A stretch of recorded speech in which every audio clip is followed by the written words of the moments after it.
మన ప్రభువును రక్షకుడైనటువంటి యేసుక్రీస్తు నామములో కూడి వచ్చిన మీ అందరికి కూడా హృదయపూర్వక వందనాలు తెలియపరుస్తుంటున్నాము. దేవుని యొక్క మహాకృపను బట్టి మరొక ప్రభు దినము నాడు ప్రభు యొక్క సంఘముగా మనమందరం కూడా ఈ స్థలమందు కూడుకొని ఇంతవరకు ప్రార్థన ద్వారాను మాటల ద్వారాను ప్రభు అయినటువంటి యేసుక్రీస్తు నామము ద్వారా తండ్రి అయినటువంటి దేవుని స్తుతించడానికి దేవుడు మనకిచ్చినటువంటి గొప్ప భాగ్యమును బట్టి తండ్రి అయినటువంటి దేవునికి కృతజ్ఞతాపూర్వక స్తుతులు చెల్లించుకుంటూ ఈ సమయంలో ఆరాధనలో భాగమైనటువంటిది దేవుని యొక్క వర్తమానమైనది కనుక కొద్ది నిమిషాలు దేవుని యొక్క గ్రంథంలో నుంచి దేవుని యొక్క మాటల చేత మనము హెచ్చరించబడతాము. దయచేసి గమనించండి. ఈరోజు మనము దేవుని యొక్క దీర్ఘ దృష్టి అంటే దేవుని యొక్క ముందు చూపు అని కూడా చెప్పవచ్చును. ప్రొవిడెన్స్ ఆఫ్ గాడ్ అనేటువంటి అంశముల గురించి ఈరోజు కొద్ది నిమిషాలు మనము నేర్చుకోబోతూ ఉన్నాం బైబిల్ యొక్క గ్రంథంలో నుంచి. క్రీస్తునందు ప్రియమైనటువంటి సహోదరి సహోదరులారా, మరి దేవునికి మానవుని ఎడల ఉన్నటువంటి గొప్ప ప్రణాళికను, ఆలోచనను, సంకల్పాన్ని ఈరోజు కొన్ని విషయాలు మనము నేర్చుకోబోతూ ఉంటున్నాం. అంత మాత్రమే కాదు, భూమి మీద ఉన్నటువంటి ప్రతి విషయం పట్ల కూడా మరి దేవునికి ఉన్నటువంటి ప్రణాళికను, దేవుని యొక్క ఆలోచనను మనము చూడబోతూ ఉంటున్నాం. దేవునికి మానవుల అంటే కాదు, కానీ భూమి మీద ఉన్నటువంటి సమస్త జీవరాశుల ఎడల కూడా ఆయనకున్నటువంటి గొప్ప ఆలోచనను, ప్రణాళికను ఈరోజు మనము నేర్చుకోబోతూ ఉంటున్నాం. దేవుని యొక్క గొప్పతనాన్ని గురించి, దేవుని యొక్క ప్రేమను గురించి, దేవుని యొక్క సంకల్పాన్ని గురించి, దేవుని యొక్క ఆలోచనను గురించి, సృష్టి మీద ఉన్నటువంటి గొప్ప ప్రణాళికను కూడా ఈరోజు మనము చూడబోతూ ఉంటున్నాం. దయచేసి నాతో పాటుగా గమనించండి. కీర్తనల గ్రంథము 145వ అధ్యాయము 9వ వచనమును చదివినప్పుడు దేవుని గురించినటువంటి గొప్ప సత్యాన్ని మనం చూడబోతూ ఉంటున్నాం. జాగ్రత్తగా నేను చదువుతూ ఉంటున్నాను. బైబిల్ ఉన్నటువంటి వారు పరిశీలన చేయవలసిందిగా మీకు మనవి చేస్తూ ఉంటున్నాం. కీర్తనల గ్రంథము 145వ అధ్యాయము 9వ వచనం. యెహోవా అందరికీ ఉపకారి, ఆయన కనికరములు ఆయన సమస్త కార్యముల మీద ఉన్నవి అనేటువంటి మాటను మనము చూస్తూ ఉంటున్నాం. పిల్లలు, ఇక్కడ దేవుని గురించి గొప్ప మాటను మనము చూడబోతూ ఉంటున్నాం. ఏముందంటే అక్కడ యెహోవా అందరికీ ఉపకారి అంటే మేలు చేయవాడు, అందరికీ కూడా మేలు చేయగలిగినటువంటి గొప్ప దేవుడు ఎవరయ్యా అంటే యెహోవా అనేటువంటి విషయాన్ని మనం గుర్తు చేసుకుంటున్నాం. పిల్లలు, అందరికీ అంటే ఇంగ్లీష్లో ఏముందంటే he is good to all అంటే అన్ని జాతుల వారికి, అన్ని కులాల వారికి, అన్ని మతాల వారికి, అన్ని రంగుల వారికి, అన్ని భాషలు మాట్లాడేటువంటి వారికి, అంటే భూమి మీద ఉన్నటువంటి ప్రజలందరికీ కూడా మేలు చేసే గొప్ప దేవుణ్ణి ఈరోజు నీవు నేను మనం అందరం కూడా కలిగి ఉన్నాము అంటే అది దేవుని యొక్క ఆశీర్వాదము అనేటువంటి విషయాన్ని కూడా మనము గుర్తు చేసుకోవాలి. దేవుని యొక్క దీర్ఘ దృష్టిని గురించి మనం నేర్చుకుంటూ ఉంటున్నాం. కాబట్టి దేవుడు అందరికీ ఉపకారటండి, కొందరికి కాదు. చాలా మంది ఏమనుకుంటున్నారంటే ఈ దేవుడు క్రైస్తవులకు మాత్రమే దేవుడు, కొందరికి మాత్రమే దేవుడు అనేటువంటి భ్రమలోను ఆలోచనలో ఉన్నటువంటి వారు భూమి మీద చాలా మంది కూడా మనం చూడటం. కానీ మనము కలిగి ఉన్నటువంటి దేవుడు, మనము నమ్ముకున్నటువంటి దేవుడు, మనలను ఆదరించేటువంటి దేవుడు, మనలను ప్రేమించేటువంటి దేవుడు, మనలను పోషించేటువంటి దేవుడు, మనల్ని రక్షించేటువంటి దేవుడు ఎలాంటి దేవుడయ్యా అంటే ఆయన అందరికీ మేలు చేసేటువంటి గొప్ప దేవుని నీవు నేను మనము కలిగి ఉన్నామంటే నిజంగా మనము ధన్యులము అనేటువంటి విషయాన్ని కూడా ఈ సమయంలో మనం గుర్తుంచుకోవాల్సిందిగా మీకు మనవి చేస్తూ ఉంటున్నాను. పిల్లలు, ఆ తర్వాత అదే కీర్తన గ్రంథంలో మరొక విషయాన్ని కూడా మనము చూద్దాం. చూడండి, కీర్తన గ్రంథము 136వ అధ్యాయము 25వ వచనం. కీర్తనల గ్రంథము 136వ అధ్యాయము 25వ వచనం చూడండి ప్రియులారా. అక్కడ కూడా చక్కని మాటను మనము చూస్తూ ఉన్నాము. సమస్త జీవులకును ఆయన ఆహారం ఇస్తున్నాడు, ఆయన కృప నిరంతరం ఉండును అనేటువంటి మాటను మనం చూస్తూ ఉంటున్నాం. ప్రియులారా, జాగ్రత్తగా మనం గమనించినప్పుడు వేటికి ఆహారం ఇస్తూ ఉన్నాడంట. కేవలం మానవులకు మాత్రమే కాదు, తన పోలికలో తనకు నచ్చినట్టుగా చేసుకున్నటువంటి భూమి మీద ఉన్నటువంటి మానవులకు మాత్రమే కాదండి, భూమి మీద ఉన్నటువంటి సమస్త జీవరాశులన్నిటికీ, జీవులకు అన్నిటికీ కూడా, అంటే భూమి మీద మానవులతో పాటుగా మనుగడ కొనసాగిస్తున్నటువంటి సమస్త జీవులకు కూడా ఆహారం ఇచ్చేటువంటి దేవుడు మన దేవుడు అనేటువంటి విషయాన్ని కూడా మనం గుర్తుపెట్టుకోవాలి. చూడండి ఎంతటి గొప్ప దేవుడు ఆయన. అందరికీ మేలు చేయవాడు, అందరికీ ఉపకారము చేయవాడు, అందరినీ ఆదరించేవాడు, అందరినీ పోషించువాడు, అందరినీ కాపాడువాడు, అందరినీ రక్షించేటువంటి గొప్ప దేవుని నీవు నేను మనం కలిగి ఉన్నామనేటువంటి విషయాన్ని ఈ మధ్యాహ్న కాల సమయంలో జాగ్రత్తగా మనం గుర్తు చేసుకోవాలి. ప్రియులారా, సమస్త జీవులకును ఆయన ఆహారం ఇస్తున్నాడు, ఆయన కృప నిరంతరం, అంటే ఎల్లప్పుడూ మన మీద ఉంటుంది. ఆయన పిల్లల మీద, ఆయన పిల్లల మీద మాత్రమే కాదు కానీ సమస్త జీవరాశుల మీద కూడా దేవుని కృప నిరంతరము కూడా నిలిచి ఉంటుంది అనేటువంటి సత్యాన్ని ఈ మధ్యాహ్న కాల సమయంలో దేవుని యొక్క లేఖనము ద్వారా మనము జాగ్రత్తగా గుర్తుంచుకోవాలనేటువంటి విషయాన్ని మనం జ్ఞాపకం చేస్తూ ఉంటున్నాం. ఆ తర్వాత కీర్తన గ్రంథంలోనే 147వ అధ్యాయము 29వ వచనమును చూడండి. కీర్తన గ్రంథము 147వ అధ్యాయము 147వ అధ్యాయంలో 19వ వచనం, 19వ వచనం చూడండి.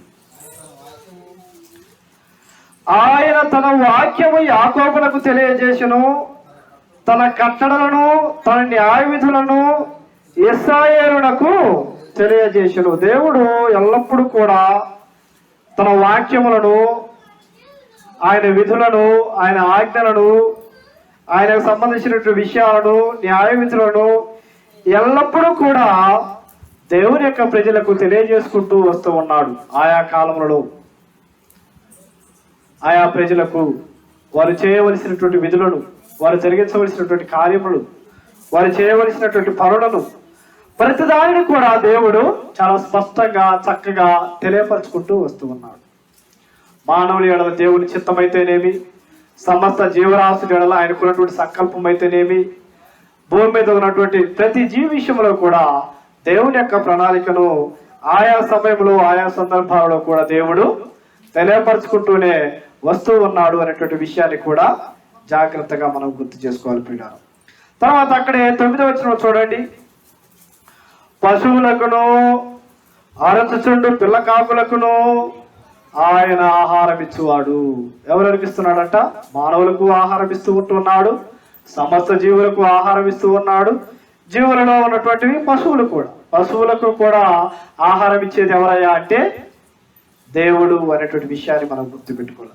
అరచుచుండు పిల్ల కాకులకు కూడా, పశువులకు, పక్షులకు, అరచు కాకులకు, ఇక ముందు మనం చాలా విషయాలు కూడా మనము నేర్చుకోబోతున్నాము, తెలుసుకోబోతున్నాం. దీన్ని బట్టి మనకి ఏమర్థం అవుతూ ఉన్నది అంటే దేవుడు సమస్త జీవులకును ఆహారం ఇస్తూ ఉన్నాడు అనేటువంటి విషయాన్ని జాగ్రత్తగా మనం గుర్తుంచుకోవాలి. అది దేవుడికి ఉన్నటువంటి దూరదృష్టి, అంటే దీర్ఘ దృష్టి.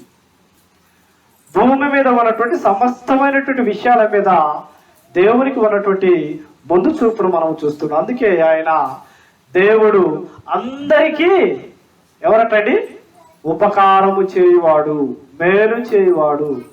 మనుషులకు మేలు చేయవాడు, పశువులకు మేలు చేయవాడు, పురుగులకు మేలు చేయవాడు, ఆకాశ పక్షులకు కూడా మేలు చేసేటువంటి గొప్ప దేవుణ్ణి మనం కలిగి ఉన్నాము అనేటువంటి విషయాన్ని ఈ మధ్యాహ్న కాల సమయంలో మనం జ్ఞాపకం చేసుకోవాలి.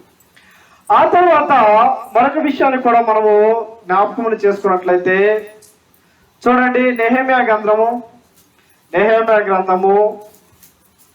9వ అధ్యాయము, నెహెమ్యా గ్రంథము 9వ అధ్యాయము 6వ వచనమును చూడండి. ఇంకా దేవుడు వేటిని కాపాడుతూ ఉంటున్నాడు, వేటికి మేలు చేస్తూ ఉంటున్నాడు, వేటికి ఆహారం ఇస్తూ ఉంటున్నాడు, ఆ విషయాన్ని ఒక్కొక్కటి మనం స్పష్టంగా మనము నేర్చుకుంటూ ఉన్నాం ప్రియులారా.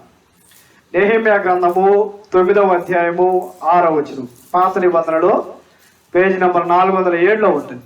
పాత నిబంధనలో పేజీ నంబరు 407లో ఉంటుంది. జాగ్రత్తగా గమనించండి, నేను చదువుతాను.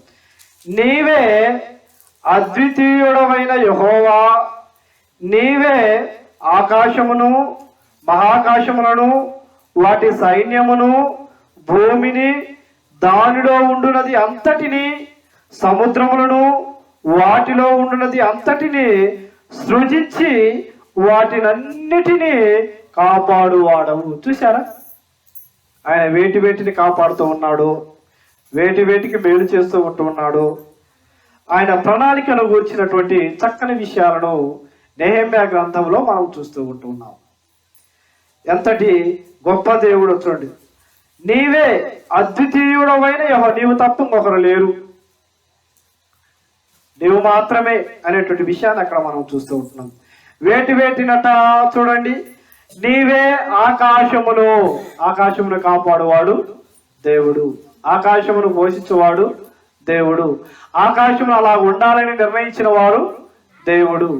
ఆకాశము మరి తన మహత్తు కలిగినటువంటి మాట చేత సృష్టించబడి ఆ ఆకాశమును నడిపిస్తున్నటువంటిది కూడా పరలోకంలో ఉన్నటువంటి తండ్రి అయినటువంటి దేవుడు అనేటువంటి విషయాన్ని కూడా మనకు జ్ఞాపకంలో తెలుసుకోవాలి. మహాకాశములను కూడా వాటి సైన్యమును కూడా, అంటే చూడండి, దేవునికి అసాధ్యమైనది ఏది కూడా లేదు, దేవుని కంటికి కనపడనటువంటిది ఏది కూడా లేదు. ఈ సృష్టిలో ఉన్నటువంటి మనిషి కంటికి కనపడుతున్నటువంటి ప్రతి దానిని నిర్మించింది దేవుడే, ప్రతి దానిని ఏర్పాటు చేసింది దేవుడే, ప్రతి దాని యొక్క మనుగడను కొనసాగించేది కూడా దేవుడు అనేటువంటి సత్యాన్ని ఈ మధ్యాహ్న కాల సమయంలో మనం గుర్తు చేసుకోవాలి పిల్లలు. ఆకాశం అలా ఉండాలని, ఆ రంగులో నిర్మించబడాలని, అలా పనిచేయాలని నిర్మించింది ఎవరు అంటే దేవుడు అనేటువంటి సత్యాన్ని కూడా ఈ మధ్యాహ్న కాల సమయంలో దేవుని యొక్క గ్రంథము ద్వారా మనము జాగ్రత్తగా మనము జ్ఞాపకం ఉంచుకోవాలి పిల్లలు. తర్వాత చూడండి, భూమిని కదండి, ఆకాశమును భూమిని కూడా నిర్మించింది ఆయనే, దానిని వేరుపరిచింది కూడా ఆయనే. ఆది కాండం 1వ అధ్యాయంలో చూస్తే ఆకాశముని గురించి, భూమిని గురించి, సూర్యుని గురించి, చంద్రుని గురించి, నక్షత్రాల గురించి, సృష్టి యావత్తుని గురించి కూడా దేవుడు చాలా స్పష్టంగా చెప్పి ఉంటున్నాడు. ఎలా తయారు చేయబడింది, ఏ దినము ఏది తయారు చేయబడింది అనేటువంటిది సమస్తమును కూడా అక్కడ మనము చూడగలం. భూమిని దానిలో ఉండునది అంతటిని, భూమి మీద ఏదైతే కనపడుతూ ఉన్నదో దానిని అంతటిని కూడా సృష్టించినది దేవుడు అనేటువంటి విషయాన్ని మనం గుర్తు చేసుకోవాలి పీడ. ఆ తర్వాత సముద్రములను, ఏమండి, మన కంటికి కనపడేటువంటి సముద్రములు కూడా దాని అంతటా అవి పుట్టలేదు, దేవుని ద్వారా అవి కూడా ఏర్పాటు చేయబడినవి అనేటువంటి సత్యాన్ని ఈ మధ్యాహ్న కాల సమయంలో మనము గుర్తుపెట్టుకోవాలి పీడ. ఆ తర్వాత సముద్రములను వాటిలో ఉండునది, అంటే సముద్రాల్లో ఉన్నటువంటి జీవరాశులు. మనకు తెలిసినటువంటి సముద్రంలో ఉన్నటువంటి ఏమేమి ఉంటవి? చేపలు, తర్వాత మొసళ్ళు, కొన్ని రకాలైనటువంటి కొంగలు కూడా ఉంటవి. ఆ తర్వాత కొన్ని రకాలైనటువంటి ఆల్చిప్పల లాంటివి, ఆ తర్వాత ఇంకా ఆక్టోపస్ లాంటివి, తర్వాత సముద్రాలలో కొన్ని పాములు కూడా ఉంటవి, కొన్ని రకాలైనటువంటి జంతువులు కూడా ఉంటాయి. చూసారా, వీటన్నిటిని కూడా కాపాడేది ఎవరయ్యా అంటే పరలోకంలో ఉన్నటువంటి దేవుడు అనేటువంటి విషయాన్ని మనం గుర్తుపెట్టుకోవాలి. చూడండి, ఇంకా ఏమంటున్నాడు? సముద్రములను వాటిలో ఉండునది అంతటిని సృజించి వాటిని అన్నిటినీ కాపాడువాడవు. చూసారా, ఆకాశాన్ని కాపాడేది దేవుడు, భూమిని కాపాడేది దేవుడు, సముద్రమును కాపాడేది దేవుడు, ఆకాశములోను భూమి మీదను సముద్రములోను ఉండు వాటన్నిటినీ కూడా కాపాడేది ఎవరయ్యా అంటే దేవుడు అనేటువంటి విషయాన్ని మనం గుర్తు చేసుకోవాలి. అందుకే మొదటిగా మనం చదువుకున్నాము, దేవుడు అందరికీ ఉపకారి, మేలు చేయవాడు. అటువంటి గొప్ప దేవుని నీవు నేను మనం కలిగి ఉన్నామంటే నిజంగా మనము ధన్యులము అనేటువంటి విషయాన్ని కూడా ఈ మధ్యాహ్న కాల సమయంలో దేవుని యొక్క గ్రంథము ద్వారా మనం జాగ్రత్తగా మనం గుర్తు చేసుకోవాలి. తర్వాత చూడండి, ఆకాశ సైన్యం అంతయు నీకే నమస్కారం చేయుచున్నది. సమస్తమును కూడా దేవునికి నమస్కారం చేయుచున్నట్లుగా ఇక్కడ మనకు అర్థమవుతుంది పిల్లలు. కాబట్టి 3 విషయాలు మనం చూసాము. మొట్టమొదటిగా ఏం చూసాం, దేవుడు అందరికీ ఉపకారిని మనము నేర్చుకున్నాము. ఆ తర్వాత దేవుడు సమస్త జీవులకును ఆహారం ఇస్తూ ఉంటూ ఉన్నాడు. ఆ తర్వాత 3వది, దేవుడు సమస్తమును కాపాడువాడు. అన్నిటినీ, ఆకాశమును, భూమిని, సముద్రమును, భూమి మీద ఉన్నటువంటి జీవరాశులను, మానవులను అన్నిటినీ కూడా కాపాడేది ఎవరయ్యా అంటే పరలోకంలో ఉన్నటువంటి దేవుడు అనేటువంటి విషయాన్ని కూడా దైవ గ్రంథము ద్వారా మనకు చాలా స్పష్టంగా మనకు జ్ఞాపకములు చేయబడుతున్నారు. ఆ తర్వాత 4వ విషయమును చూడండి, మత్తయి సువార్త 6వ అధ్యాయము 26వ వచనం. మత్తయి సువార్త 6వ అధ్యాయము 26వ వచనంలో నేను చదువుతాను, జాగ్రత్తగా గమనించండి. ఆకాశ పక్షులను చూడుడి, అవి విత్తవు, కోయవు, కొట్లలో కూర్చుకొనవు, అయినను మీ పరలోకపు తండ్రి వాటిని పోషించుచున్నాడు, మీరు వాటికంటే బహుశ్రేష్ఠులు కారా అనేటువంటి మాటను మనం చూస్తూ ఉంటున్నాం. ప్రభు అయినటువంటి యేసుక్రీస్తు వారు ఈ లోకంలో ఉన్నప్పుడు చెప్పినటువంటి చక్కని మాటలు మనం చూస్తూ ఉంటున్నాం. ఆయన ఆకాశ పక్షులను కూడా పోషించేటువంటి వాడు. అంటే ఎందుకు ఈ మాటలు చెప్పాడు అంటే, పక్షులనే పోషిస్తున్నటువంటి దేవుడు వాటికంటే కూడా శ్రేష్టంగా దేవుని పోలికలో ఏర్పాటు చేసుకున్నటువంటి మనుషులను ఆయన పోషించడం మర్చిపోతాడా అనేటువంటి విషయాన్ని జ్ఞాపకములు చేస్తూ ఉంటున్నాడు పిల్ల. చూడండి, ఆకాశ పక్షులను చూడండి, అవి విత్తవు, కోయవు, కొట్లలో కూర్చుకోడు. మనిషి మనుగడ కొనసాగించాలంటే, ఆహారం సంపాదించుకోవాలంటే ఏం చేయాలండి? కష్టపడాలి, సంపాదించుకోవాలి. విత్తనములు విత్తాలి, మరి ఇది మొలక రావాలి, దానికి నీరు పోయాలి, అది పెరిగి పెద్దది కావాలి, ఆ తర్వాత పంటను కోయాలి, ఆ తర్వాత దాన్ని ధాన్యం కూర్చుకోవాలి, ఆ తర్వాత దాన్ని జాగ్రత్తగా కాపాడుకోవాలి. ఆ తర్వాతనే మానవుడు ఆహారం తింటాడు. కానీ పక్షులైతే వీటన్నిటిని కూడా చేయకుండానే విత్తవు, కోయవు, కొట్టలో కూర్చుకోవు, కానీ వాటికి దేవుడు ఆహారం అనుగ్రహిస్తూ ఉంటున్నాడు. మరి అంతకంటే శ్రేష్టమైనటువంటి మనలను కూడా దేవుడు మరి చక్కగా పోషిస్తూ ఉంటూ ఉన్నాడు, కాపాడుతూ ఉన్నాడు, ఆహారం ఇస్తూ ఉన్నాడు అనేటువంటి విషయాన్ని దేవుని యొక్క గ్రంథము ద్వారా మనము జ్ఞాపకం చేసుకోవాల్సినటువంటి అవసరం ఎంతైనా ఉన్నది అనేటువంటిది కూడా దేవుడు తన గ్రంథంలో మనకు జ్ఞాపకములు చేయబడుతున్నారు. కాబట్టి మరి దేవుని యొక్క గొప్పతనాన్ని గురించి మనం చూస్తూ ఉంటున్నాం. ఆయన అందరికీ మేలు చేయవాడు, అంటే అందరికీ ఉపకారం చేయవాడు. ఆయన అందరినీ అన్నిటినీ పోషించువాడు, కాపాడువాడు, రక్షించువాడు అనేటువంటి విషయాన్ని మనం చూస్తూ ఉన్నాము. అంత మాత్రమే కాక ఆయన అన్నిటికీ కూడా ఆహారం అనుగ్రహించేటువంటి గొప్ప దేవుడు అనేటువంటి విషయాన్ని కూడా ఈ మధ్యాహ్న కాల సమయంలో మనం చూస్తూ ఉంటున్నాం పిల్లలు. ఆ తర్వాత కీర్తన గ్రంథము 104వ అధ్యాయము, కీర్తన గ్రంథంలో 104వ అధ్యాయంలోనికి రండి. 27, 28 వచనాలు చదువుకుందాం. కీర్తన గ్రంథము 104వ అధ్యాయము 27, 28 వచనం. తగిన కాలమున నీవు వాటికి ఆహారం ఇచ్చిదవని ఇవన్నీ నీ దయ కొరకు కనిపెట్టుచున్నవి అనేటువంటి మాటలు ఇక్కడ మనం చూస్తూ ఉన్నాం పిల్లలు. అవి ఏమిటి అనేటువంటిది మనం ఆ పై వచనాలలో మనం చూస్తే, మరి దేవుడు వేటికి ఆహారం ఇస్తూ ఉన్నాడో ఆ విషయాలన్నిటినీ కూడా మనం చూడగలం. తగిన కాలమున దేవుడు ఏం చేస్తాడట, నీవు వాటికి ఆహారం ఇచ్చుదామని ఇవన్నీ నీ దయ కొరకు కనిపెట్టుచున్నవి. అంటే దాన్ని బట్టి మనకి ఏమర్థం అవుతుంది, సమస్త జీవరాశులన్నీ కూడా దేవుని మీద ఆధారపడి ఉన్నవి అనేటువంటి విషయం మనకు అర్థమవుతుంది.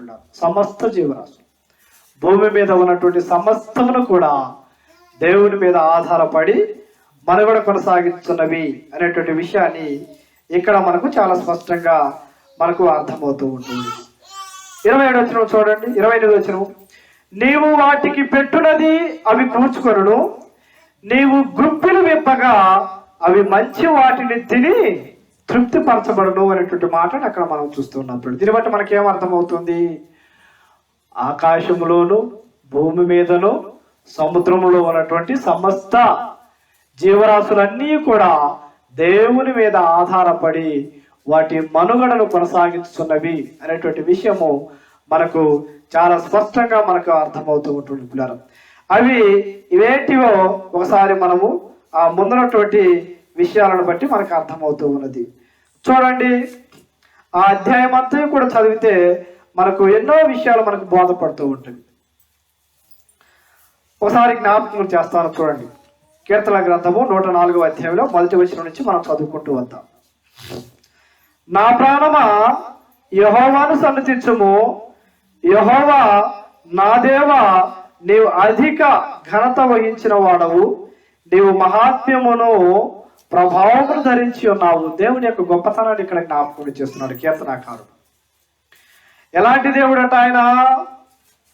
చూడండి, మరి ప్రతి మనిషి కూడా తన ప్రాణానికి ఈ విధంగా తెలియపరుచు. దావీదు తన ప్రాణానికి తెలియపరుచుకుంది, ఇదిగో నా ప్రాణమా నువ్వేం చేయాలో తెలుసా, దేవుని సరిదించాలి, దేవుని గురించి నువ్వు కీర్తించాలి, పొగడాలి, ఆయన మీద నువ్వు ఆధారపడాలి, ఆయన గురించి మాట్లాడటం నేర్చుకోవాలనేటువంటి విషయాన్ని జ్ఞాపకం చేస్తూ ఉన్నాడు. ఎందుకట, ఆయన అధిక ఘనత వహించినటువంటి, అంటే గొప్ప వహించినవాడు, గొప్ప కలిగినటువంటి వాడు, పేరు కలిగినటువంటి వాడు, ఇంకా మహాత్మ్యము కలిగినటువంటి వాడు, ప్రభావము కలిగినటువంటి వాడు. అంటే దేవునికి ఉన్నటువంటి గొప్ప లక్షణాలు ఇక్కడ మనకు అర్థమవుతూ ఉన్నవి.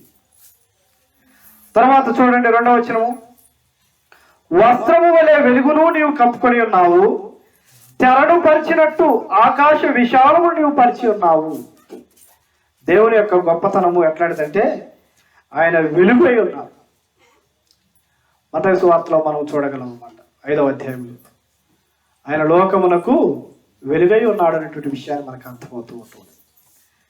ఆ తర్వాత 3వ వచనం చూడండి, జలములలో ఆయన తన గదుల దూలములను వేసి ఉన్నాడు, మేఘములను తనకు వాహనముగా చేసుకొని గాలి రెక్కల మీద గమనం చేయుచున్నాడు. దేవుని వాహనం ఏంటట, మేఘము దేవుని వాహనం అంటండి. మేఘాలు దేవుని యొక్క వాహనముగా ఇక్కడ మనకు జ్ఞాపకం చేయబడుతూ ఉంటున్నది. తర్వాత 4వ వచనం, వాయువులను తనకు దూతలుగాను అగ్ని జ్వాలలను తనకు పరిచారకులుగాను ఆయన చేసుకుని ఉన్నాడు. చూసారా, సృష్టి కూడా దేవుని పనిలో నిమగ్నమై ఉన్నది అనేటువంటి విషయం మనకు దీన్ని బట్టి అర్థమవుతూ ఉంటుంది. మనిషి మాత్రమే కాదండి దేవుని పనిలో ఉన్నది. ఆకాశము దేవుని పనిలో ఉన్నది, సూర్యుడు దేవుని పనిలో ఉన్నాడు, చంద్రుడు దేవుని పనిలో ఉన్నాడు, సముద్రము దేవుని పనిలో ఉన్నది. అంటే దీన్ని బట్టి మనకి ఏమర్థం అవుతుందంటే సమస్తమును కూడా దేవుని యొక్క ప్రణాళికను బట్టి అవి పనిచేయుచున్నవి అనేటువంటి విషయం. అంటే ఆయన చెప్పింది చేయటము, దేవుని పనిలో ఉండటం అంటే ఆయన చెప్పినట్టుగా అవి వాటి మనుగడను కొనసాగిస్తున్నవి అనేటువంటి విషయం మనకు అర్థమవుతూ ఉంటుంది. తర్వాత 5వ వచనం, భూమి ఎన్నటికీ కదలకూడనట్లు ఆయన దానిని పునాదుల మీద స్థిరపరిచి ఉన్నాడు. ఇల్లు కట్టుకోవాలనుకోండి ఏం చేస్తాము, ముందు పునాది వేస్తాం. ఎందుకు, ఇల్లు కదలకుండా ఉండటానికి, పడిపోకుండా ఉండటానికి. అలాగనే మనము ఉంటున్నటువంటి ఈ భూమి ఉన్నది, దేవుడు ఆ భూమి కదలకుండా ఉండటానికి దానికి కూడా పునాది వేశాడు. దేవుడు చెప్తేనే అది కదలాలి, ఆయన చెప్పేంత వరకు అది కదలకుండా తన పనిని అది నిర్వర్తించాలి అనేటువంటిది కూడా మరి లేఖనాలను బట్టి మనకు అర్థమవుతూ ఉన్నది. తర్వాత చూడండి 6వ వచనంలో, దాని మీద అగాధ జలములను నీవు వస్త్రములే కప్పితివి, కొండలకు పైగా నీళ్లు నిలిచెను. నీవు గద్దింపగానే అవి పారిపోయాను, నీ ఉరుము శబ్దము విని అవి త్వరగా పారిపోయాను. చూసారా పిల్లారా? అంటే మనం చదువుకున్నటువంటి దేవుడు అందరికీ ఉపకారి అని మనం చదువుకున్నాము కదా, దేవుడు అందరినీ పోషించువాడని మనం చదువుకున్నాము కదా, దేవుడు అన్నిటినీ కాపాడును అని మనం చదువుకున్నాము కదా, దేవుడు మరి చేసినటువంటి ఈ సృష్టి యావత్తు కూడా సమస్త జీవరాశులు కూడా దేవుని మీద ఆధారపడి ఉన్నవి అని మనం చదువుకున్నాము కదా. వాటన్నీ కూడా అవి ఎలా దేవుని మీద ఆధారపడి ఉన్నవో, అవన్నీ దేవుని యొక్క వశంలో ఎలాగున ఉన్నవో, అవన్నీ దేవుని యొక్క మాట ఎలాగున వింటూ ఉన్నవో, ఆ విషయాలు మనము ఇక్కడ మనం చూస్తూ ఉన్నాము, చదువుతూ ఉంటున్నాము, నేర్చుకుంటూ ఉన్నాము. తర్వాత చూడండి 8వ వచనం.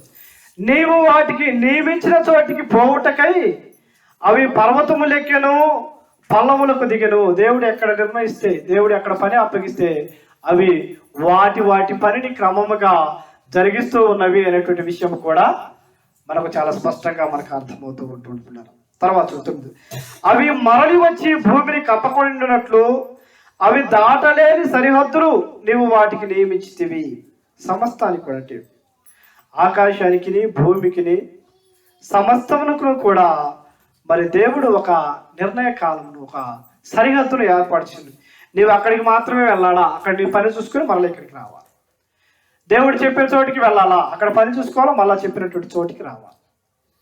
ఆకాశం అంతే, భూమి అంతే, సముద్రం అంతే, ఉరుములు అంతే, శబ్దములు అంతే, గాలి అంతే, సమస్తములు కూడా మరి దేవుడు నిర్ణయించినటువంటి ఆ పనికి లోబడి ఉన్నవి అనేటువంటి మనకి ఇక్కడ అర్థమవుతూ ఉంటుంది. 10వ వచనం చూడండి. ఆయన కొండలోయలలో నీటి బుగ్గలను పుట్టించును, అవి మన్యములలో పారును. కొండలోయలలో కూడా చూస్తుంటాం కదా, కొన్నిసార్లు మనకు ఆహ్లాదకరంగా ఉంటుంది, కొన్నిసార్లు ఆశ్చర్యానికి గురి చేస్తుంది. కొన్ని పెద్ద పెద్ద లోయలు ఉంటుంది, అక్కడ నీరు ఉంటుంది. కొన్ని చోట్ల సమస్తమైనటువంటి మరి మహా గొప్ప మరి జీవరాశులను మనం చూస్తాం, జంతువులను చూస్తుంటాం, పశువులను చూస్తుంటాం. వాటిని కూడా ఆయనే మరి అక్కడ సృజించి వాటిని ఏర్పాటు చేసుకొని మరి వాటిని పోషించువాడు అనేటువంటి విషయం కూడా ఇక్కడ మనకు అర్థమవుతూ ఉన్నది. తర్వాత 11వ వచనం చూడండి. అవి అడవు జంతువులన్నిటికీ దాహం ఇచ్చును. ఎందుకు లోయలు ఏర్పాటు చేసుకున్నాడు దేవుడు? అక్కడక్కడ ఎందుకు నీటిని దేవుడు ఉంచాడట? దేనికటండి?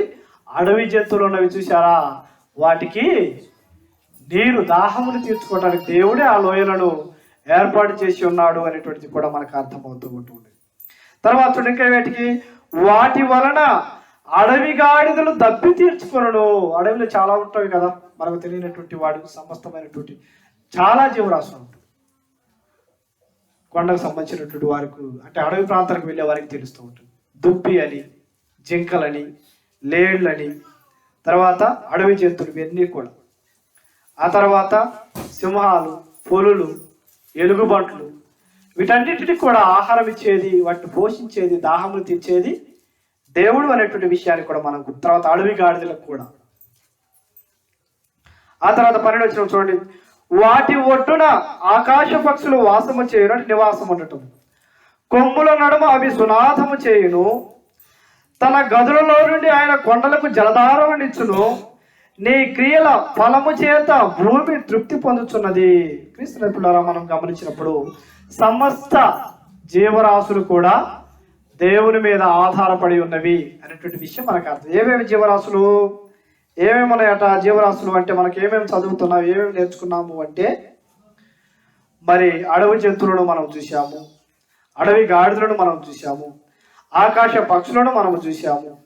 వీటన్నిటికి కూడా పోషించేది, ఆహారం ఇచ్చేది పరలోకంలో ఉన్నటువంటి దేవుడు అనేటువంటి విషయాన్ని మనకు గుర్తు చేసుకోవాలి. ఆ తర్వాత 14వ వచనం చూడండి. పశువులకు గడ్డిని, నరుల ఉపయోగమునకు కూర మొక్కలను ఆయన మొలిపించుతున్నాడు. పశువులకు గడ్డి మొలిపించేది ఎవరటండి? దేవుడు మొలిపిస్తున్నాడు. అడవిలో విశాలంగా అనే వాటికి కావలసినంత గడ్డి దొరుకుతుంది. అవి ఎవరు నాటారు? దేవుడే వాటిని మొలిపిస్తూ ఉంటాడు. ఆ తర్వాత చూడండి, మనుషులకు కూడా అటండి, నరులకు ఉపయోగమునకు కూర మొక్కలను ఆయన మొలిపించు ఉన్నాడు. ఇప్పుడైతే కూర మొక్కలు కావాలంటే మొలిపించుకోవాల్సినటువంటి అవసరం వచ్చింది. మరి మనకు కొన్ని సంవత్సరాలకు ముందు చూస్తే మరి స్త్రీలు సాయంత్రం వేసరికి కొన్ని తోటల్లోనికి వెళ్ళి రకరకాలైనటువంటి ఆకుకూరలు కోసుకొని వచ్చేవారు. మనకు తెలిసినటువంటి బచ్చల కూర అని, లేకపోతే ఇంకా గోంగూర అని, లేకపోతే పాలకూర అని, లేకపోతే చుక్క కూర అని, వీటన్నిటిని కూడా మొలిపించింది ఎవరు? దేవుడు. ఇంతకుముందు వాటిని మరి చక్కగా ఆ పొలంలోకి వెళ్ళి కోసుకొని వచ్చి మరి దాన్ని వంటకముగా తయారు కూరలు ఏర్పాటు చేసుకొని తినేటువంటి వారు. వాటన్నిటి కూడా ఎవరు మొలిపించారట? దేవుడు అనేటువంటి విషయాన్ని కూడా ఇక్కడ మనకు చాలా స్పష్టంగా మనకు అర్థమవుతూ ఉంటుంది. ఆ తర్వాత చూడండి, అందుమూలమున భూమిలో నుండి ఆహారమును, నరుల హృదయమును సంతోషపెట్టు ద్రాక్షారసమును, వారి మొగములకు మెరుగునిచ్చు తైలమును, నరుల హృదయము బలపరచు ఆహారమును ఆయన పుట్టించుచున్నాడు. చూసారా? ద్రాక్షారసాన్ని దేవుడే ఇస్తూ ఉంటున్నాడు. మొగములకు మెరుగునిచ్చుతారట. ముఖాలకు పూసుకుంటారుగా, ఆ తైలాలను ఎవరు ఇస్తున్నాడట? దేవుడు. ఇప్పుడు చూసారా మరి ఈ ఫెయిర్ అండ్ లవ్లీ కానీ, లేకపోతే పౌడర్లు కానీ, ముఖాలకు పూసుకునేవన్నీ కూడా ఎక్కడి నుంచి వస్తున్నవి? కలబంద నుంచి, రకరకాల నుంచి, వేర్లలో నుంచి, రకరకాలైనటువంటి మొక్కలను సేకరించి వాటి ద్వారా తయారు చేసి వచ్చే వాటిని మనం ఈరోజు ముఖాలకు పూసుకుంటాం. పసుపు కానీ, గంధము కానీ, ఇవన్నీ ఎక్కడి నుంచి వస్తున్నవి? చెట్లలో నుంచే, ఆకులలో నుంచే మరి దేవుడు ఏర్పాటు చేస్తూ ఉన్నాడు అనేటువంటి విషయం కూడా మనకు అర్థమవుతూ ఉంటుంది. తైలము, నరుల హృదయమును బలపరచు ఆహారము కూడా అండి. ఇంతకుముందు మరి అడవిలోనికి వెళ్ళిన వారు రకరకాల ఫలాలను తినేవారు. వెలగకాయ కానీ, ఉసిరికాయ కానీ, లేకపోతే దేవదారు కాయ అంటుంటారు, వృక్షాలు అంటారు, అవి కానీ, చిటికాపు ఆకు కానీ, ఇవన్నీ కూడా మానవ మనుగడకు అవసరమైనటువంటి ఆహారమును దేవుడే మరి మొలిపిస్తూ ఉన్నాడు అనేటువంటి విషయం మనకు చాలా స్పష్టంగా మనకు అర్థమవుతూ ఉంటుంది. తర్వాత అదే మనం చూస్తున్నాం. 16వ వచనం చూడండి, యెహోవా వృక్షములు తృప్తి పొందుతున్నవి. రకరకాలైనటువంటి ఫలాలు అడవిలోకి వెళ్తే దొరుకుతుంటాయి మనకు. ఇంకా జానకాయలని, లేకపోతే ఇంకా మనం చూస్తే రేగి పండ్లు, ఇంకా మనం చూస్తే కలియ పండ్లు, ఇవన్నీ కూడా ఎవరు నాటకుండానే, వేయకుండానే వాటంతటా అవే దేవుని యొక్క మహత్వ కలిగినటువంటి మాట చేత మరి ఆహారం ఇస్తూ ఉన్నవి అనేటువంటి మనకు అర్థమవుతూ ఉంటుంది. ఇంకా ఏమున్నాయట? ఆయన నాటిన లెబనాను దేవదారు వృక్షములు తృప్తి పొందుతున్నవి. దేవదారు వృక్షాలు కూడా ఇప్పుడు మనకు తెలియదు, పెద్దలకు తెలుసు. దేవదారు కాయలు కూడా తింటారు. 17, అతడు పక్షులు తమ గూళ్ళు కట్టుకున్నాడు. చూసారా? అక్కడ వాటిని ఎందుకు మొలిపించాడు అంటే పక్షులు గూళ్ళు కట్టుకోవడానికి, నివాసం ఉండటానికి, వాటిని కాపాడుకోవటానికి, జాగ్రత్త పరుచుకోవటానికి. అతడు సరళ వృక్షముల పైన కొంగలు నివాసము చేయుచున్నవి. చూసారా? కొంగలకు కూడా గూడు కట్టాడు, కొంగలకు కూడా ఆహారం ఇస్తూ ఉంటున్నాడు. అటువంటి గొప్ప దేవుడు అనేటువంటి విషయాన్ని మనకు అర్థమవుతుంది. ఆ తర్వాత చూడండి 18వ వచనం, గొప్ప కొండలు, కొండ మేకలకు ఉనికిపట్లు, కుందేళ్లకు బండలు ఆశ్రయస్థానం. చూసారా? మేకలకేమో కొండలు, ఆ తర్వాత పక్షులకేమో గూళ్ళను కూడా ఇస్తూ ఉంటాడు. కుందేళ్లకు బండలను కూడా ఆశ్రయించేది ఎవరంట? దేవుడు అనేటువంటి విషయాన్ని కూడా ఇక్కడ మనకు చాలా స్పష్టంగా మనకు అర్థమవుతుంది. తర్వాత 19వ వచనం, ఋతువులను తెలుపుటకై ఆయన చంద్రుడు నియమించాడు. చంద్రుడు ఎందుకు ఇచ్చాడట? ఋతువులు ఉంటాయి కదా, రకరకాలైనటువంటి ఋతువులు వస్తూ ఉంటాయి. వర్షాకాలము, శీతాకాలము, వేసవి కాలము, చలికాలము, వానాకాలము, వీటన్నిటి కూడా కనుగొనటానికి దేవుడు ఏం చేశాడట? చంద్రుని నియమించినట్లుగా లేఖనాలను బట్టి మనకు అర్థమవుతూ ఉంటుంది. తర్వాత చూడండి, సూర్యుడికి తన అస్తమయ కాలము తెలియను. ఉదయము, సాయంత్రము, మధ్యాహ్నము మనకి అర్థమవుతుంది. ఎట్లా అర్థమవుతుంది? సూర్యుడు తాను తిరుగుతుండటాన్ని బట్టి మనకు ఆ కాలాలు మనకు అర్థమవుతూ ఉంటుంది. తర్వాత చూస్తే 20వ వచనం, నీవు చీకటి కలుగజేయగా రాత్రి ఎగుచున్నది, అప్పుడు అడవి జంతువులన్నీ తిరుగులాడుతున్నాయి. కొన్ని అడవి జంతువులు పగలు తిరగవు, నైట్లోనే తిరుగుతూ ఉంటాయి. దేవుడు అట్లా ఏర్పాటు చేసి ఉన్నాడు, అట్లా తయారు చేసి ఉన్నాడు అనేటువంటి విషయం మనకు అర్థమవుతుంది. కాబట్టి పిల్లలారా, ఈ వచనాలన్నీ కూడా చదివినప్పుడు మనకి ఏమర్థమవుతుంది? సమస్తమైనటువంటి జీవరాశులు కూడా దేవుని మీద ఆధారపడి తన మనుగడను కొనసాగించుతున్నవి అనేటువంటి విషయం మనకు అర్థమవుతున్నది. ఇంకా మనం చూస్తే అక్కడ 21, సింహం పిల్లలు వేట కొరకు గర్జించున్నవి, తమ ఆహారములు దేవుని చేతిలోని తీసుకొని చూస్తున్నవి. సూర్యుడు ఉదయింపగానే అవి మరలిపోయి తమ గుహలలో పడుకొనును. సాయంకాలం వరకు పాటుపడి తమ పనులను జరుపుకొనుటకై మనుషులు బయలు వెలుదురు. చూసారా, మనిషి ఏమో పగలు పని చేయాలి, జంతువులేమో రాత్రి వాటి పనిని చేసుకుంటూ ఆహారం తీసుకోవాలి. మనిషి రాత్రి నిద్రపోవాలి, జంతువులు అవి హాయిగా తిరుగులాడాలి. ఇవన్నీ కూడా ఎవరు ఏర్పాటు చేశాడట? దేవుడు అనేటువంటి విషయం మనకి ఇక్కడ అర్థమవుతూ ఉండదు. 24 వచ్చింది, యెహోవా నీ కార్యములు ఎన్ని విధములుగా ఉన్నవి. చూసారా, దేవుని యొక్క గొప్ప కార్యములు ఇవన్నీ కూడా. జ్ఞానము చేత వాటినిన్నింటినీ నీవు నిర్మించితివి. దేన్ని బట్టట?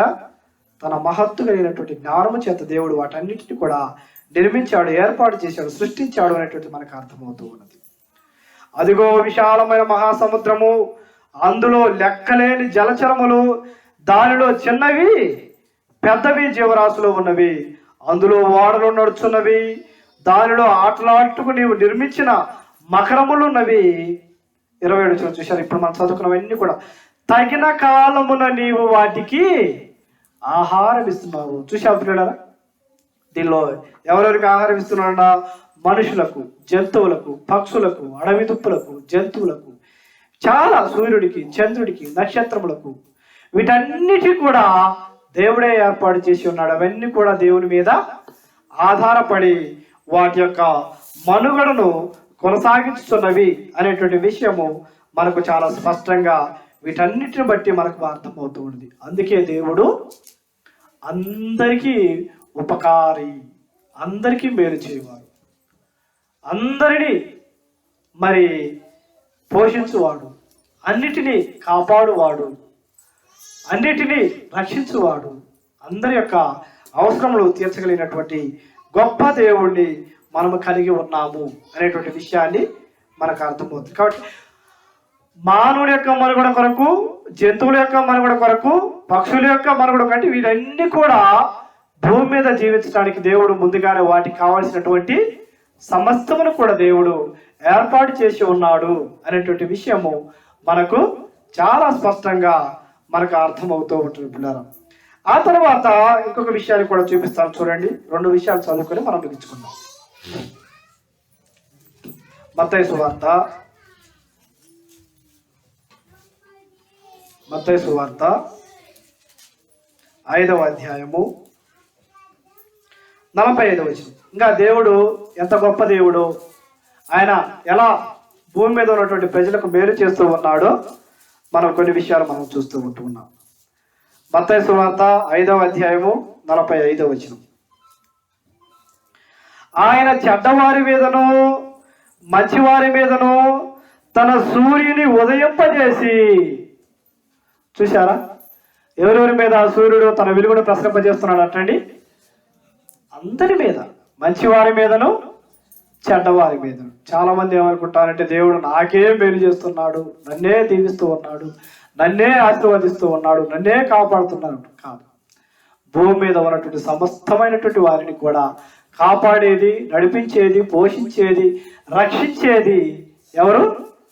పరలోకంలో ఉన్నటువంటి దేవుడు. మనమేమో ఆ దేవుని తెలుసుకున్నాము, ఇతరులు ఆ దేవుణ్ణి తెలుసుకోలేదు, అంతే తేడా అనేటువంటి విషయం కూడా మనం అర్థం చేసుకోవాలి. తర్వాత చూడండి, నీతిమంతుల మీదను అనీతిమంతుల మీదను కూడా ఆయన ఏం చేస్తున్నాడు అంటే వర్షం కురిపిస్తూ ఉన్నాడు. చాలా మంది కొన్నిసార్లు విచిత్రంగా ఉంటుంది. దేవుడు చూశారా, వాళ్ళు ప్రార్థన చేస్తే వర్షాన్ని కురిపించాడు. అక్కడ ఎవరెవరు ఉంటారంటే వర్షం కురిపించినప్పుడు? నీతిమంతులు ఉంటారు, అనీతిమంతులు ఉంటారు, పాపులు ఉంటారు, పరిశుద్ధులు ఉంటారు. అంటే అందరికీ వర్షాన్ని కురిపిస్తూ ఉన్నాడు, ఇంకొకరికి కాదు. భూమి మీద ఉన్నటువంటి ప్రజలందరికీ కూడా వర్షాన్ని అనుగ్రహింపజేస్తూ ఉన్నాడు అనేటువంటి విషయాన్ని మనము అర్థం చేసుకోవాలి పిల్లలు. ఇంకా కొంచెం ముందుకు వెళ్తే అపోస్తల కార్యగ్రంథంలోకి రండి. అపోస్తల కార్యగ్రంథము, దేవుడు ఎంత గొప్ప దేవుడు, ఎలా ఆయన ఉపకారం చేస్తూ ఉన్నాడో, ఎలా మనకు మేలు చేస్తూ ఉన్నాడో ఆ విషయాలు మనం చూస్తున్నాం. అపోస్తల కార్యగ్రంథము 14వ అధ్యాయము, అపోస్తల కార్యగ్రంథము 14వ అధ్యాయము 15వ వచనం నుంచి చదువుతాం. అయ్యలారా, మీరెందుకు ఇలాగ చేయుచున్నారు? మేము కూడా మీ స్వభావం వంటి స్వభావము గల నరులమే. ఇక్కడ ఏం జరిగిందంటే లుస్త్ర అనేటువంటి పట్టణంలో అపోస్తలుడైనటువంటి పౌలు గారు మరి దేవుని యొక్క వాక్యాన్ని బోధిస్తాడు. ఆ తర్వాత అక్కడ ఏం చేస్తారంటే ఒక పుట్టినది మొదలుకొని కుంటివాడిని అక్కడ స్వస్థపరుస్తాడు పౌలు గారు. దానికి అక్కడ ఉన్నటువంటి వారు ఏం చేశారంటే మరి పరలోకంలో ఉన్నటువంటి దేవుడు మరి మనుషుల రూపము దాల్చి భూమి మీదకి వచ్చారు అని మరి కేకలు వేస్తారు. మరి వీళ్ళు ఎవరంటే దేవతల రూపంలో ఉన్నటువంటి మనుషులు అని కేకలు వేసి వారిని పూజించడానికి ఇష్టపడతారు. అప్పుడు మరి పౌలు గారు ఏమంటారు అంటే, అయ్యా మమ్మల్ని కాదు పూజించాల్సింది, మిమ్మల్ని మనందరినీ కూడా తయారు చేసిన ఆయన ఒక ఆయన ఉన్నాడు, పరలోకంలో ఉన్నాడు, ఆయన మనం పూజించాలి, ఆయన మనం ఆరాధించాలి, ఆయన మనం స్తుతించాలి, ఆయన మాత్రమే మనం ఘనపరచాలి, సేవించాలి అనే మాటలు తెలియపరుస్తూ ఉంటున్నాడు. ఈ విషయము చాలా మందికి అర్థం కాక కంటి కనపడ వాటన్నిటిని కూడా పూజిస్తూ ఉంటాం. అలా మనము పూజించకూడదు, కేవలం దేవుని మాత్రమే మనం పూజించాలి అనేటువంటిది ఇక్కడ మనకు అర్థమవుతుంది. తర్వాత 17వ వచనం మనకు అవసరమైతే చదువుతాను, గమనించండి. ఆయనను ఆకాశము నుంచి మీకు వర్షమును, ఆకాశం నుంచి వర్షం రావాలని నిర్ణయించింది ఎవరండి? పరలోకంలో ఉన్నటువంటి దేవుడు అనేటువంటి విషయాన్ని మనకు ఫలవంతమైనటువంటి ఋతువులను దయచేయచ్చు. ఒక ఋతువు తర్వాత ఒక ఋతువు, ఒక ఋతువు తర్వాత ఒక ఋతువు, వర్షాకాలం, శీతాకాలం, వేసవి కాలం, ఒకదాని తర్వాత ఒక కాలాలు. తర్వాత తెలుగులో కొన్ని ఋతువులు ఉంటాయి, గ్రీష్మ ఋతువు అని, శరత్ ఋతువు అని, రకరకాల అలాంటి ఋతువులు. అవన్నింటినీ కూడా నిర్ణయించేది ఎవరంటే దేవుడు. ఆహారమును అనుగ్రహించు, ఆహారం ఇచ్చేది ఎవరటండి? దేవుడు. ఉల్లాసంతో మీ హృదయం నింపేవాడు ఎవరట?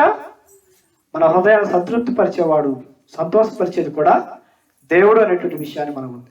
మేలు చేయట చేత తన గురించి సాక్ష్యం లేకుండా చేయలేదని బిగ్గరగా చెప్పిరి. చూసారా, దేవుడు ఎప్పుడు మేలు చేసేవాడు అండి మనకు. ఎప్పుడు మనం మేలు కోరేవాడు, ఎప్పుడు మనం మంచిని కోరేవాడు, ఎప్పుడు మనం బాగుండాలని కోరుకునేటువంటి ఆ గొప్ప దేవుని నీవు నేను మనం కలిగి ఉంటాము. నిజంగా చాలా గొప్ప దీవెన, ఆశీర్వాదం అనేటువంటి విషయాన్ని కూడా జాగ్రత్తగా మనం గుర్తుంచుకోవాలి. కాబట్టి క్రీస్తులారా, మరి దేవుడి యొక్క దైర్ఘ్యం చూసారా, సమస్తమైనటువంటి వాటి మీద దేవుడు ఎంత గొప్ప ప్రణాళికని కలిగి ఉన్నాడో ఆ విషయాలు మనము 6 విషయాలు మనం చూసాం. ఏమేమి చూసాం మనం? మొట్టమొదటిగా దేవుడు అందరికీ ఉపకారము చేయువాడు. అందరికీ అంటే నమ్ముకున్న వారికి అనే అర్థము. భూమి మీద ఉన్నటువంటి మానవులందరికీ, అలాగనే పక్షులకును, జంతువులకును, జీవరాశులకును, జలచరాలకును, ఆకాశమునకును, భూమికిని, సముద్రములకు అన్నింటి కూడా ఉపకారము చేయు దేవుడు. తర్వాత రెండోది చూసాము, దేవుడు సమస్త జీవులకు ఆహారం ఇస్తాడు. ఎవరెవరికంటే మనుషులకు, మనం చెప్పుకున్నటువంటి సమస్తమైనటువంటి జీవులన్నిటికీ కూడా ఆహారం ఇచ్చేది ఎవరు అంటే దేవుడు. ఆ తర్వాత ఆహారం ఇవ్వటం మాత్రమే కాదు, దేవుడు అందరినీ కాపాడువాడు అనేటువంటి విషయాన్ని కూడా మనం అర్థం చేసుకోవాలి. 4వ విషయం ఏం చూసామంటే, ఆయన ఆకాశ పక్షులను కూడా పోషించువాడు. వాటికంటే బహుశ్రేష్టమైనటువంటి మనుషులమైనటువంటి మనలను కూడా పోషించగలిగినటువంటి గొప్ప దేవుడు అనేటువంటి విషయాన్ని మనం అర్థం చేసుకోవాలి. 5వ విషయం ఏం చూసామంటే, సమస్త జీవులు కూడా దేవుని మీద ఆధారపడి ఉన్నవి. మనుషులు, మనం చెప్పినటువంటి ఈ జీవులన్నీ కూడా ఎవరి మీద ఆధారపడాయంట?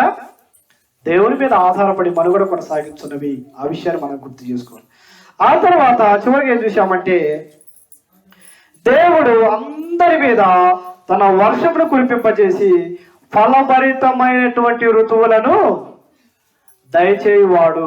అటువంటి గొప్ప దేవుణ్ణి మనం కలిగి ఉన్నామంటే నిజంగా మనము దీవించబడినటువంటి వారము, మేలు పొందినటువంటి వారము, ఆశీర్వదించబడినటువంటి వారము, తృప్తి పొందినటువంటి వారము. అటువంటి గొప్ప దేవుని మనం కలిగి ఉండటము మనకి ఎంతో మేలు అనేటువంటి విషయాన్ని జాగ్రత్తగా మనం గుర్తుంచుకొని ఇక నుంచైనా మొదటి స్థానం ఎవరికి ఇవ్వాలండి?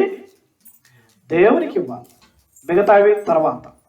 ప్రతి పనిలో ఏ పని చేసినా, ఎక్కడ ఉన్నా, ఏ స్థలానికి వెళ్ళినా మొదటి స్థానము దేవునికి ఇచ్చినప్పుడు ఆ కుటుంబాలు లేకపోతే ఆ వ్యక్తులు లేకపోతే మనము మొదటిగా దేవునికి స్థానం ఇచ్చినప్పుడు మనము దేవుని ద్వారా దీవించబడతాము, ఆశీర్వదించబడతాము, గొప్ప చేయబడతాము, మేలు పొందుతాము అని మరి మీ అందరికి కూడా తెలియపరుస్తూ, ఓపికతో విన్నటువంటి మీ అందరికి కూడా నా హృదయపూర్వక వందనాలు తెలియపరుస్తూ ఈ మాటలు ముగిస్తూ ఉంటూ ఉన్నాము.